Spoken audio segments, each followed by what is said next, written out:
The demo for the Switch version of Miitopia launched just about a day ago, and after streaming it on Twitch, I'm ready to give my impressions of this version. I'll mostly just be talking about the differences instead of explaining the game, but basically it's a cute and quirky JRPG with funny relationship and personality mechanics, and only the main character is controllable in battle, though there are things you can do outside of your turn. The demo itself is the same as the one on the 3DS, containing the first area, but with the new features exclusive to the Switch version, and your save data can carry over to the full game. In Miitopia, you, your party members, the bad guy, your grandmother, and every other NPC role is filled in with Miis.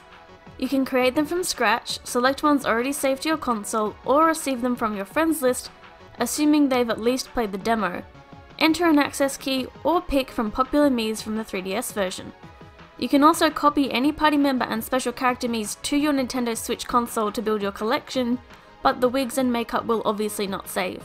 Your specific Mii has an access key so you can share, and you can choose whether or not to make your Mii secret. So far it does not seem there is a QR code option, having been replaced with a key instead, and obviously there's no Street Pass or connection to Tomodachi Life Miis. In the 3DS version of the game, normal NPCs are automatically filled in but can be changed later, whereas on the Switch you can set them beforehand and still change later. The default fill-in seems to be set characters, whereas if you're playing on the 3DS with Spot Pass then you'd get Toriel speaking Greek. The most obvious thing you'll notice is just how much more beautiful the game looks. Even though places may be simply designed, especially the map, the difference in not only resolution but detail is incredible. I've never seen my Mii look so good. The transition to one screen means you'll bring up the menu during battle and it'll fill up half your screen vertically. This is mostly annoying when you're trying to do something like use HP sprinkles but a party member is doing something else, so it says please wait while still covering half the screen, and it means you can miss out on properly seeing new moves. Outside of battle it's fine, the other options are simply on the same and only screen. Of the new features, you can apply wigs and makeup just after setting a Mii to a character. Wearing a wig will mean you can't wear a hat, but there is a good variety of options including tip colours. The makeup itself not only lets you put on special eyebrows or eyeshadow, but different shapes so you can layer and move around. I think people will be able to create even more elaborate Miis using this feature. I, for one, get to be the emo clown of my dreams. Another addition is the new horse, which you'll find just before reaching the gate to Greenhorn Castle.